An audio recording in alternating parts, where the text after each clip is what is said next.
Assalamualaikum warahmatullahi wabarakatuh. Salam sejahtera buat kita semua. Semoga kita semua dalam keadaan sehat jasmani dan rohani, tidak kekurangan satu apapun. Amin ya robbal alamin. Oke, Mimin akan melanjutkan cerita Liontin Giok Naganya. Tapi seperti biasa, bantu dulu tekan tombol like dan berkomentar juga Tuan dan Nona. Terima kasih sesudah dan sebelumnya. Oke, mari kita lanjutkan saja ceritanya, guys. Bab 2061 sampai bab 2064. Ling Hu Bucong sedikit gugup, tapi dia juga menghunus pedangnya dan bersiap bertarung sampai mati. Ye Chong tersenyum sedikit. Kalau begitu mari kita lihat apakah kamu memiliki kemampuan seperti itu. Kamu begitu keras kepala ketika kamu akan mati. Pei Sentong tidak marah, tetapi hanya tersenyum. Dia berdiri di atas tiang kayu dengan tangan di belakang tangan. Detik berikutnya, 6 tentakel energi hitam tiba-tiba muncul di belakangnya, sama seperti yang menyerang Patriark King San sebelumnya. Ini juga merupakan keterampilan magis Pei Sentong. Saat ini hari sudah gelap gulita. Di malam yang gelap, Pei Sentong tampak seperti roh laba-laba raksasa. 6 tentakel di belakangnya membuka gigi dan cakarnya dan menyerang kapal Ye Chong. Dalam sekejap mata, 6 tentakel tiba di sisi kapal. Ye Chong mengayunkan pedang tulang ikannya dan menebas salah satu dari mereka. Meskipun bidikan ini terbuat dari energi yang terkondensasi, namun tampak nyata. Ketika Ye Chong melihat dia menebas tentakelnya, dia tidak memotong tentakelnya, malah lengannya mati rasa karena shock. Saat Ye Chong terkejut, tentakel lain menyerang Ye Chong dari arah berbeda. Tapi Ye Chong hanya bisa menggunakan pedang tulang ikan untuk terus menahan serangan tentakel ini. Adapun 4 tentakel lainnya, 3 dihadang oleh Ling Hu Bucong. Dari segi kekuatan, Ling Hu Bucong sedikit lebih tinggi dari Ye Chong. Namun, sangat sulit baginya untuk menghadapi ketiga tentakel tersebut. Tentakel terakhir diblokir oleh Dugu Xiaojing. Namun, Dugu Xiaojing tidak cukup kuat. Dalam beberapa putaran, dia terkena tentakel dan terbang keluar, menghantam sisi kapal. Segera setelah itu, tentakel itu menghantam perahu kayu mereka. Jika perahu kayu itu tidak kuat pasti langsung pecah berkeping-keping. Kapal besar itu terguncang dan terguncang. Untungnya, Ling Hu Bucong ada di dekatnya dan bekerja keras menjaga keseimbangan, sehingga perahunya tidak terbalik. Namun, Ling Hu Bucong terganggu dan juga terkena tentakelnya, hampir mengeluarkan seteguk darah. Ye Chong melawan 2 tentakel sendirian. Setiap kali dia bertabrakan dengan tentakel, dia akan merasakan dampak yang kuat. Pada saat ini, Ye Chong menyadari betapa kuatnya menghancurkan 6 tentakel ini dengan dengusan dingin dari Patriark King San. Namun, ketiga orang di kapal saat ini tidak memiliki kekuatan seperti itu. Pei Sentong mencibir, lalu ke-6 tentakel itu naik ke udara lagi, membungkuk, dan bersiap untuk serangan kedua. Ye Chong mengerutkan kening. Jika itu terjadi lagi, kapal itu mungkin akan hancur berkeping-keping. Saat dia berbicara, 6 tentakel telah hancur. Pada saat yang sama, sambil berpikir, Ye Chong tiba-tiba memadatkan 6 tentakel yang sama di belakangnya. Namun, 6 tentakel Ye Chong berwarna merah. Kecuali warnanya, semuanya sama persis dengan milik Pei Sentong, bahkan gerakan taring dan cakarnya pun sama. Ternyata Ye Chong juga menggunakan skill magisnya, Kapi. Ye Chong dapat menyalin keterampilan magis orang-orang dalam jangkauan tertentu Ye Chong dan menggunakannya untuk kepentingannya sendiri. Saat Pei Sentong melihat pemandangan ini, dia terkejut. Ketika 6 tentakel muncul di belakang Ye Chong, 6 tentakel Pei Sentong juga hancur. Untuk sesaat, 6 tentakel merah dan 6 tentakel hitam terjerat menjadi satu. Meskipun Ye Chong dapat meniru keterampilan magis orang lain, kekuatannya tidak dapat ditiru. Meski penampilan luar kedua orang itu sama, kekuatan batin Ye Chong sangat berbeda. Oleh karena itu, setelah kedua belah pihak bertabrakan, dalam beberapa putaran, tentakel Pei Sentong menyebarkan ke-6 tentakel Ye Chong. Namun, Pei Sentong hanya memiliki 3 tentakel tersisa dan terus menyerang kapal Ye Chong. Ini sudah jauh melemah dibandingkan yang pertama kali. Ye Chong dan Ling Hu Bucong bergabung dan memblokir serangan itu lagi. Pei Sentong mencibir. dan di belakangnya, 6 tentakel tumbuh dengan taring dan cakar. Ketika dia hendak keluar dan bersiap untuk serangan putaran ketiga, dia tiba-tiba mendengar suara air pecah di bawah kakinya. Kemudian sekelompok benda putih muncul dan memeluk Pei Sentong dari belakang. Pei Sentong hanya merasakan lengan dingin dan sangat keras lainnya melingkari lehernya. Itu tidak lain adalah Nyonya Jin. Ternyata pasukan Jimpo telah mengikuti Ye Chong, dan Ye Chong tidak membiarkan Cui Hua dan yang lainnya muncul untuk berjaga-jaga. Sebelum Pei Sentong sempat bereaksi, suara pecahnya air terus berlanjut, dan di po kedua, ketiga, dan keempat muncul satu demi satu. Jimpo ini muncul dari air hampir pada waktu yang bersamaan, dan kemudian dengan erat meraih anggota badan dan kepala Pei Sentong. Gayung ini sangat kuat dan berat, serta pandai menyeret orang ke bawah air. Tentu saja, Pei Sentong tidak tahu bahwa Ye Chong masih memegang pasukan Jinpo di tangannya. Jika tidak, dia mungkin tidak akan memilih untuk muncul di air untuk menghadapi Ye Chong. Oleh karena itu, saat diserang secara tiba-tiba, Pei Sentong tidak bereaksi sesaat pun, melainkan malah diseret oleh Jinpo, airnya. Sudah mencapai lutut, namun, reaksi Pei Sentong sangat cepat dan dia langsung bereaksi. Dia baru saja mendengarnya mendengus dingin, dan detik berikutnya, energi sebenarnya di tubuhnya melonjak, dan dalam sekejap, keenam Zenpo terpesona. Segera, 6 tentakel muncul lagi di belakang Pei Sentong. Di saat yang sama, satu demi satu, Jimpo muncul lagi dan bergegas menuju Pei Sentong. Kali ini, Pei Sentong bersiap dan mengendalikan 6 tentakel di belakang punggungnya untuk membunuh Jinpo terus-menerus. 6 tentakel, seperti pisau baja, menusuk Jinpos. Meskipun Jimpo tangguh, dia tidak memiliki pukulan backhand melawan Pei Sentong yang lebih kuat. Begitu dia bersentuhan, tubuhnya tertusuk oleh tentakel energi hitam, dan kemudian mereka semua jatuh ke air dan mati, dan tubuh mereka tenggelam. Namun, Jimpo menggunakan taktik laut manusia, dan pasukan Jimpo Cui Hua tidak ada habisnya dan terus-menerus muncul ke permukaan. Pada saat ini, Cui Hua juga muncul dari air, kakinya yang putih dan lembut menginjak air dengan lembut, mengerutkan kening, mengarahkan serangan pasukan Jinpo. Gayung yang tak terhitung jumlahnya, seperti ikan putih di air, terlihat sangat jelas di bawah sinar bulan. Saat ini, permukaan air tampak mendidih, dan pemandangannya cukup spektakuler. Zenpo keluar dari air, beberapa dari mereka memeluk anggota tubuh Pei Sentong, mencoba mengendalikannya, sementara yang lain membuka mulut besar dan ingin menggigit Pei Sentong. Namun 6 tentakel di belakang Pei Sentong seperti tembok pelindung kedap udara, membunuh sebanyak mungkin orang. Tapi Pei Sentong tidak bisa melarikan diri untuk sementara waktu. Ye Chong melihatnya dengan jelas dan berpikir jika dia diserang seperti ini oleh Nyonya Jin, dia mungkin tidak akan bisa bertahan lama. Hal ini terlihat dari kuatnya kekuatan magis Pei. Ye Chong memperhatikan untuk waktu yang lama, mengawasi Pei Sentong, mencari peluang.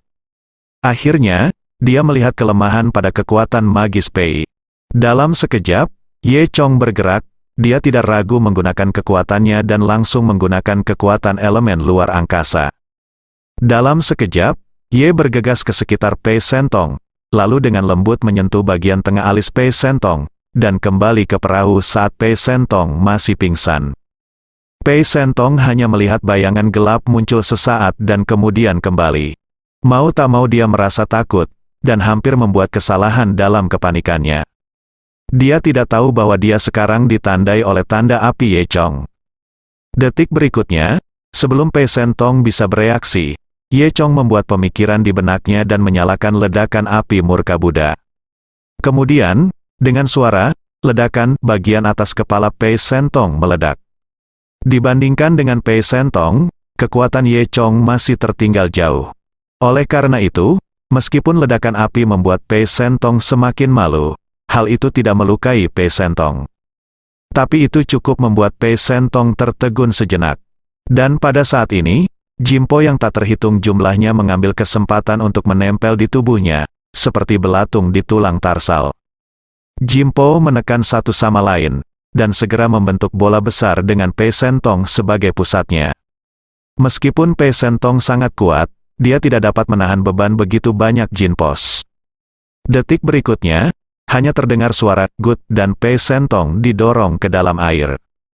Kemudian, dengan lambaian tangan Cui Hua Bai Hua Hua, semua benda yang terendam di permukaan air terendam ke dalam air. Air segera menjadi tenang. Ye Chong, Dugu Xiao Jing dan Ling Hu Bu Chong berdiri di atas perahu. Setelah menunggu beberapa saat, tidak ada gerakan. Ling Hu Bu Chong bertanya dengan bingung, mungkinkah Pei Sentong sudah mati? Ye Chong menggelengkan kepalanya dan berkata, tidak mungkin. Dia tahu bahwa dengan kekuatan Pei Sentong, mustahil baginya untuk mati dengan mudah. Begitu Ye Chong selesai berbicara, dia mendengar suara celepuk di air, dan kemudian sesosok tubuh melompat dari bawah. Itu adalah Pei Sentong. Ternyata ketika Pei Sentong sampai di air, dia dikepung oleh lebih banyak Jimpo. Jimpo ini dengan ganasnya meraih dan menarik Pei Sentong, mencoba menyeretnya ke dasar air. Meskipun Zenpo lebih kuat di bawah air, dia tidak bisa dibandingkan dengan Pei Sentong. Setelah Pei Sentong pulih dari keterkejutannya, dia dengan mudah melepaskan diri dari kekangan Jinpo. Kemudian, Pei Sentong meledak dengan energi dan mengangkat dirinya keluar dari air. Kekuatan Pei Sentong sangat kuat. Dalam pertarungan normal dengan manusia, pada dasarnya dia dapat membunuh musuh dalam beberapa gerakan. Kapan dia pernah mengalami hal yang memalukan seperti hari ini? Untuk sesaat, Pei Sentong merasa sedikit bersalah dan tidak berani tinggal lebih lama lagi. Kemudian, Pei Sentong merunduk dan memanfaatkan kesempatan itu untuk melarikan diri. Dugu Xiao Jing dan Ling Hu Bu Chong sama-sama terkejut melihat Pei Sentong masih hidup. Mereka khawatir Pei Sentong akan berbalik melawan mereka, tetapi tanpa diduga, Pei Sentong berhasil lolos. Ling Hu Bu Chong sangat gembira dan berkata, Tuan Ye, Anda sangat kuat, bahkan Pei Sentong dikalahkan oleh Anda hanyalah dewa, Ye. Chong tidak terlalu senang, dia tahu bahwa Pei Sentong pasti masih ada di sana, akan kembali lagi. Jika Pei Sentong terus mengikuti mereka, itu akan selalu berbahaya. Alasan mengapa Pei Sentong bisa ditakuti kali ini sepenuhnya karena serangan tak terduga Jimpo terhadap Pei Sentong, yang membuatnya merasa sedikit bersalah. Jika Anda bertemu Pei Sentong lagi, itu mungkin tidak akan berhasil. Lagi pula, mereka tidak bisa berada di atas air sepanjang waktu. Jika mereka sampai di darat, mereka tidak akan bisa menghadapi Pei Sentong tanpa bantuan Jinpo. Oleh karena itu, kita harus segera memikirkan cara untuk menghilangkan bom waktu yaitu Pei Sentong. Pada saat ini, perahu Ye Chong secara bertahap mendekati pulau kecil di tengah danau yang disebutkan Ling Hu Bu Chong. Di pulau kecil di tengah danau, samar-samar terlihat sebuah rumah kayu besar. Itulah perpustakaan yang disebutkan Ling Hu Bu Chong.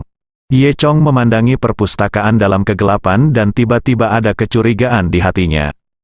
Ayo pergi ke perpustakaan sekarang dan istirahat di sana malam ini, kata Ye Chong.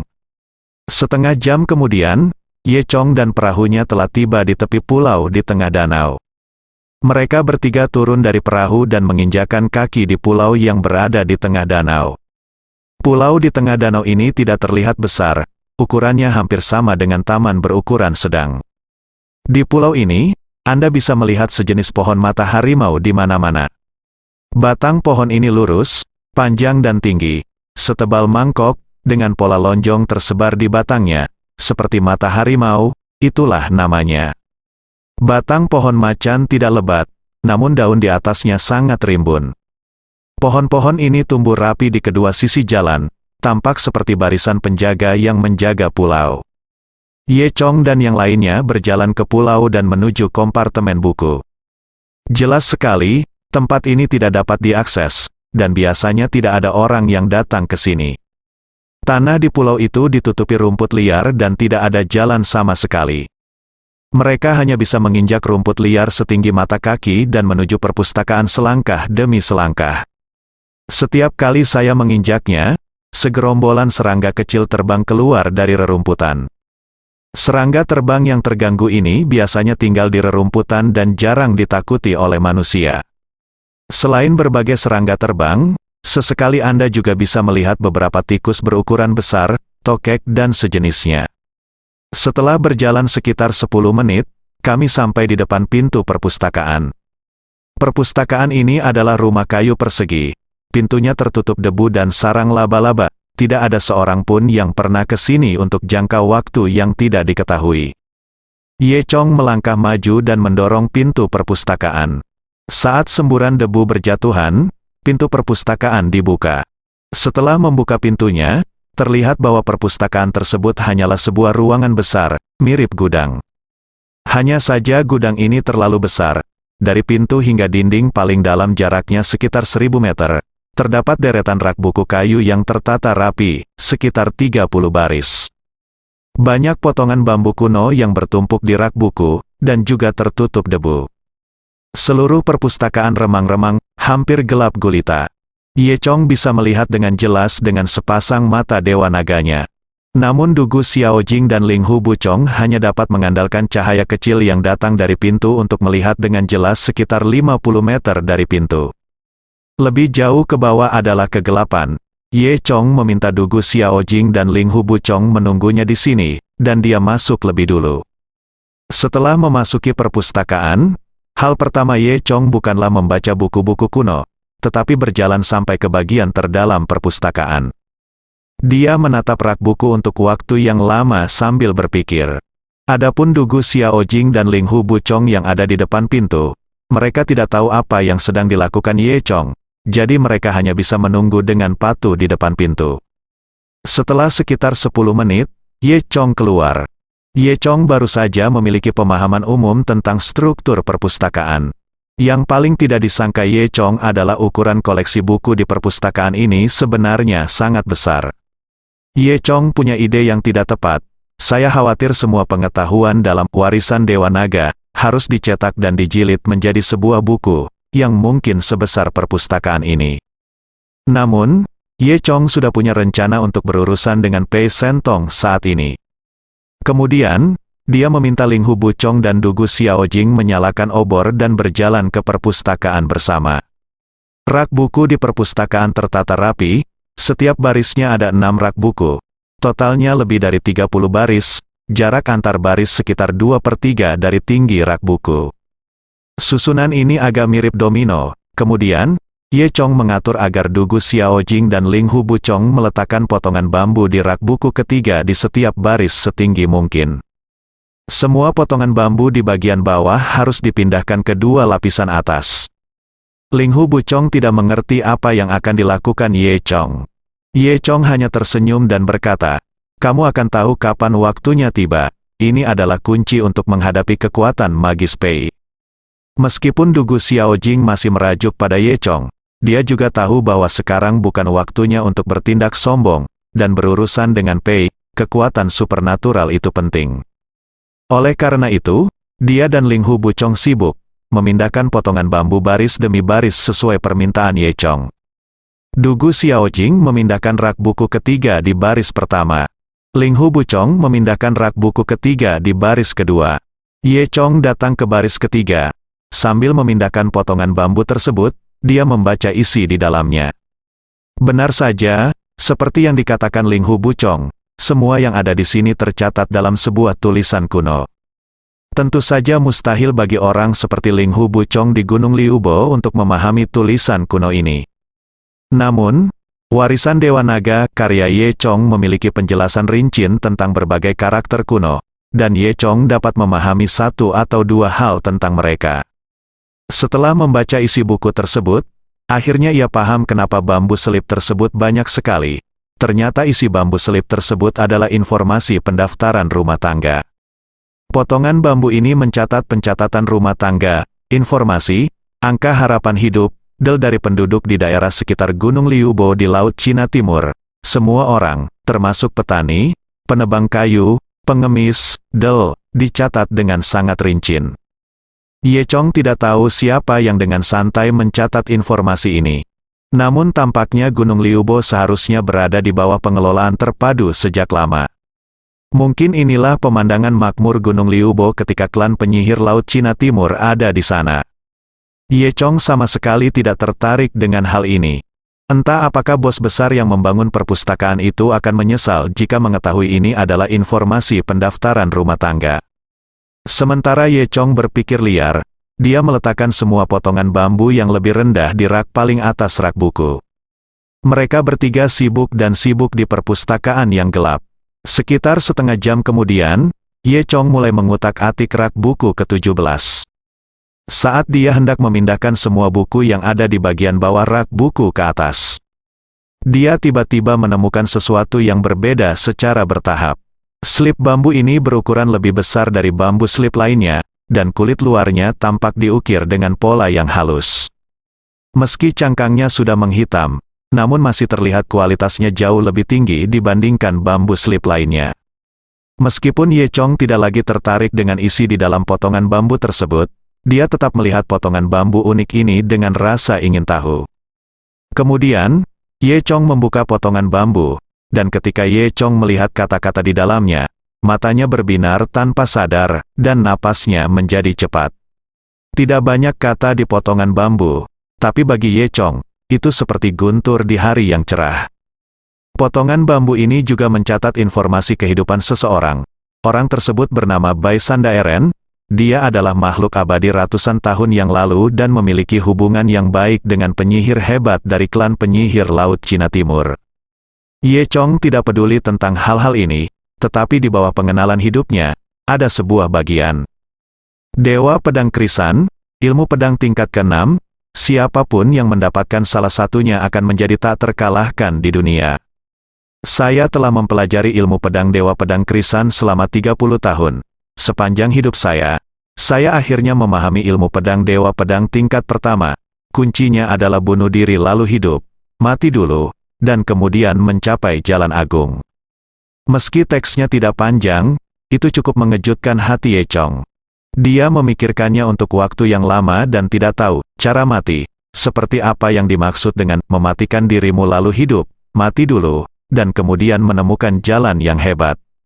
Bagaimana kita bisa mematikannya? Ye Chong tidak terlalu mengerti, tapi dia tahu bahwa ilmu pedang Dewa Pedang Krisan memang kuat. Ye Chong pernah mengunjungi alam rahasia Krisan Dewa Pedang Krisan sebelumnya, tapi dia hampir terbunuh oleh niat pedang. Ini menunjukkan betapa kuatnya Dewa Pedang Krisan. Ye Chong berpikir lama, tapi tidak mengerti artinya. Dia harus meletakkan potongan bambu di atas rak buku dan diam-diam menghafal bagian di dalamnya. Di waktu berikutnya, Ye Chong memberikan perhatian khusus pada potongan bambu, berharap menemukan informasi yang lebih berguna. Sebenarnya banyak sekali potongan bambu yang serupa. Potongan bambu yang bentuknya relatif bagus ini digunakan untuk mencatat kehidupan beberapa orang terkemuka. Namun, meski masih banyak potongan bambu kelas atas, namun isi di dalamnya kurang membantu. Setelah kurang lebih 2 jam, ketiganya menata ulang lebih dari 30 baris rak buku, termasuk rak buku ketiga di setiap baris. Dugu Xiaojing dan Ling Hu Buchong masih tidak tahu apa yang akan dilakukan Ye Chong. Saat ini, hari sudah gelap gulita. Kemudian, Ye Chong mengatur agar Ling Hu Buchong dan Dugu Xiaojing beristirahat di tempat rahasia di dekatnya. Dugu Xiaojing tidak mengerti dan tidak mau mendengarkan Ye Chong. Namun, Ye Chong membisikkan beberapa kata di telinga Dugu Xiaojing. Dugu Xiaojing ragu setelah mendengar ini, tapi dengan patuh mengikuti pengaturan Ye Chong. Ling Hu Buchong, sebaliknya, sedikit gugup dan bersemangat, dan mengikuti Dugu Xiaojing pergi. Ye Chong adalah satu-satunya yang tersisa di perpustakaan. Ye Chong berjalan ke sudut perpustakaan, mengeluarkan jimat giok, dan mengatur lingkaran sihir sesuai petunjuk. Setelah semuanya diatur, Ye Chong menyalakan api unggun di pintu. Yang harus kita lakukan sekarang adalah memancing ular itu keluar dari lubangnya. Ye Chong tahu bahwa ketika dia ada di sini, dia pasti akan menarik kekuatan magis Pei. Adapun Dugu Xiaojing dan Ling Hu Buchong, selama mereka tidak bersama Ye Chong, mereka aman. Bagaimanapun, yang diinginkan Pei Sentong adalah Raja Naga Laut Cina Timur di tangan Ye Chong. Oleh karena itu, Ye Chong tidak khawatir Pei Sentong akan menyerang Dugu Xiaojing dan Ling Hu Buchu. Benar saja, seperti yang diharapkan Ye Chong, Pei Sentong datang kurang dari setengah jam. Ye Chong sedang duduk di samping api unggun, memikirkan tentang seni dewa pedang krisan. Tiba-tiba, terdengar ledakan tawa dari tempat gelap. Lalu, Pei Sentong tiba-tiba muncul di depan Ye Chong. Jie, aku pikir kamu orang yang pintar, tapi sepertinya kamu juga tidak terlalu pintar. Apakah kamu takut aku tidak dapat menemukanmu ketika kamu menyalakan api unggun di malam hari? Pei Sentong mencibir. Ye Chong memandang Pei Sentong dan tersenyum tanpa mengucapkan sepatah kata pun. Faktanya, Pei Sentong benar. Ye Chong sangat takut Pei Sentong tidak akan menemukannya, jadi dia menyalakan api unggun. Pei Sentong melanjutkan, "Wah, saya benar-benar tidak menyangka bahwa Anda benar-benar punya nyali untuk merekrut pasukan Jinpo untuk Anda gunakan sendiri, sungguh luar biasa. Namun, kami tidak berada di atas air sekarang. Pasukan Jinpo Anda sudah tidak ada gunanya, sekarang sebaiknya kamu mati saja." Ye Chong sedikit tersenyum, "Kamu juga sangat kuat, saya tidak berharap kamu melarikan diri begitu cepat." Mendengar ejekan Ye Chong, wajah Pei Sentong menjadi gelap.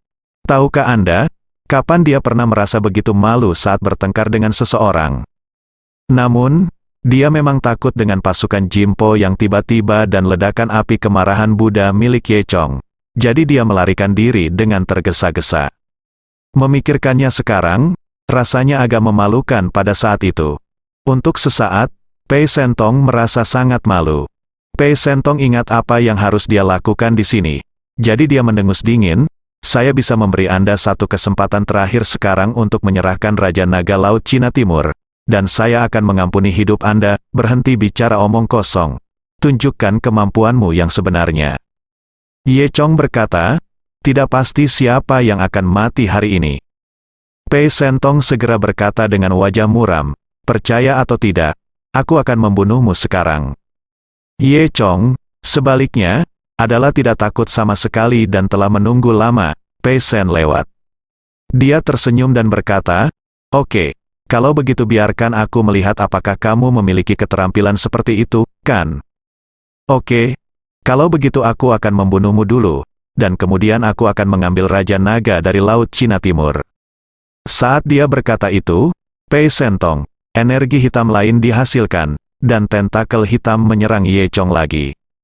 Ye Chong adalah simbolis, dia bertarung dengan tentakel Pei Sentong selama 2 ronde, lalu berbalik dan pergi. Ye Chong mengelak dan memasuki perpustakaan. Pei Sentong mencibir, "Sepertinya kamu tidak terlalu bodoh dan kamu masih tahu cara melarikan diri, tapi sudah terlambat untuk melarikan diri sekarang." Dengan itu, Pei Sentong mengikuti Ye Chong ke perpustakaan. Namun, Pei Sentong berjalan masuk perlahan. Saat ini, perpustakaan itu redup dan sangat gelap. Begitu Ye Chong masuk, dia berlari menuju bagian terdalam. Pei Sentong mencibir, dan dengan lambaian tangannya, dia melemparkan api unggun bawah tanah ke perpustakaan. Meski cahaya api unggun hanya mampu sedikit menerangi kegelapan perpustakaan. Namun, bagi master seperti Pei Sentong, cahaya lemah ini sudah cukup. Pei Sentong masih sangat berhati-hati, dia melihat sekeliling dengan cahaya api dan tidak menemukan mekanisme di dalamnya, jadi dia mengejarnya dengan berani. Hanya ada satu pintu keluar di seluruh perpustakaan, dan itu adalah pintu di belakang Pei Sentong. Oleh karena itu, selama Pei Sentong menjaga bagian ini, Ye Chong tidak akan bisa lepas darinya. Pei Sentong berjalan masuk dengan tenang, seolah sedang berjalan-jalan. Benar saja, Ye Chong sudah berada di bawah tembok perpustakaan yang paling dalam. Saat ini, tubuh Ye Chong menempel di dinding. Pei Sentong mencibir, berpikir bahwa Ye Chong tidak punya cara untuk melarikan diri. "Jie, kamu bahkan tidak tahu harus lari kemana. Kamu benar-benar pantas mati." Pei Sentong hanya bisa fokus mengejek Ye Chong. Tapi dia tidak menyadari bahwa postur berdiri Ye Chong agak aneh saat ini. Sepertinya Ye Chong tidak punya jalan keluar. Namun, tidak ada sedikit pun kepanikan di wajah Ye Chong. Sebaliknya, Ye Chong berkata kepada Pei Sentong, "Pei Sentong, kamu telah mengejarku sepanjang jalan, berhenti saja di sini dan kamu bisa jatuh." Pei Sentong menyipitkan matanya dan bertanya, "Apakah kamu takut? Sekarang, bukankah kamu yang seharusnya jatuh?" Sebelum dia bisa menyelesaikan kata-katanya, dia mendengar suara tabrakan yang tidak menyenangkan datang dari belakangnya. Kemudian, terdengar suara gemerincing, gemerincing, gemerincing, yang terus-menerus, dan terdengar dari jauh ke dekat. Suara pertama sepertinya datang dari pintu. Segera setelah itu, suara tabrakan menjadi semakin keras, menekan di belakang Pei Sentong. Kecepatan itu tidak kalah dengan kecepatan seorang Grandmaster yang berlari kencang. Tepat sebelum Pei Sentong sempat bereaksi, suara itu sudah ada di depannya. Ketika Pei Sentong melihat apa yang terjadi, semuanya sudah terlambat. Penglihatannya menjadi gelap, dan dia bahkan tidak punya waktu untuk menghindar sebelum dia terjatuh dari rak buku di belakangnya. Dengan keras, rak buku itu menekannya ke tanah. Posisi Ye Chong berdiri persis di celah antara dua partisi rak buku, seperti yang telah dia hitung. Oleh karena itu, rak buku dengan sempurna melewati posisi di mana Ye Chong berdiri. Tetapi di depan Ye Chong, rak buku itu dengan kuat menekan Pei Sentong. Pei Sentong ditekan oleh rak buku, tetapi dia tidak mati. Dia berjuang untuk menopang lengannya dan mencoba mendorong rak buku itu menjauh. Namun, dia terkejut saat mengetahui bahwa kekuatannya telah hilang. Ternyata semua ini adalah rencana Ye Chong. Ye Chong sengaja memikat Pei Sentong ke sini. Ketika Pei Sentong berjalan mendekat, Dugu Xiaojing, yang bersembunyi tidak jauh dari situ, juga datang ke pintu pada saat yang bersamaan. Mengikuti sinyal yang disepakati dengan Ye Chong, dia mendorong rak buku ketiga di baris pertama tepat waktu. Akibatnya, rak buku ketiga di setiap baris membentuk kartu domino. Yang satu jatuh, menimpa yang lain, dan yang kedua jatuh ke belakang untuk merobohkan rak buku ketiga. Alasan mengapa Ye Chong harus memindahkan semua potongan bambu dari bawah ke atas adalah untuk membuat rak buku ini menjadi berat. Dengan cara ini, akan lebih mudah untuk mendorong. Kemudian, rak buku terakhir mengenai Pei Sentong. Dan rak buku ini berjatuhan satu persatu, dengan rak buku di depan berpegangan pada rak buku di belakang. Oleh karena itu, jika Pei Sentong ingin menyingkirkan rak buku terakhir, dia harus menyingkirkan semua rak buku di baris ini. Awalnya, ini bukanlah masalah yang sulit bagi Pei Sentong. Bukan masalah besar jika dia menghancurkan rak buku ini dengan satu telapak tangan. Namun, Ye Chong juga menyiapkan langkah kedua, yaitu mengatur lingkaran sihir di sekitar sini. Pada saat yang sama Dugu Xiaojing mendorong rak buku pertama, lingkaran sihir juga diaktifkan.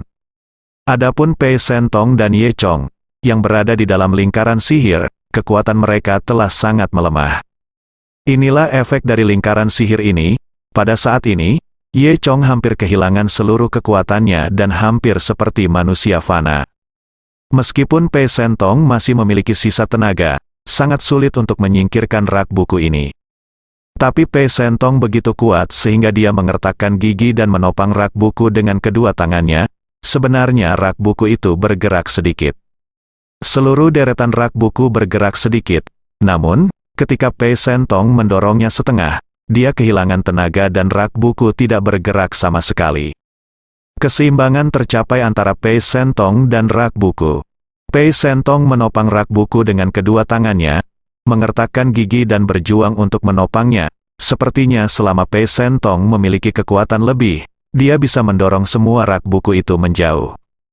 Tampaknya memang ada ilusi bahwa Pei Sentong dapat mendorong rak buku menjauh dan melarikan diri darinya. Ye Chong mendengus dan menginjak rak buku tanpa bersikap sopan. Ye Chong baru saja menambahkan sedikit kekuatan pada rak buku, yang segera merusak keseimbangan kekuatan antara Pei Sentong dan rak buku. Tangan Pei Sentong yang menopang rak buku mulai sedikit gemetar, dan sepertinya dia tidak bisa menahannya lagi. Pei Sentong, menyerahlah, sebaiknya kamu mati di sini. Setelah mengatakan itu, Ye Chong dengan sengaja berjalan ke rak buku dan berjalan lurus ke atasnya, bersambung.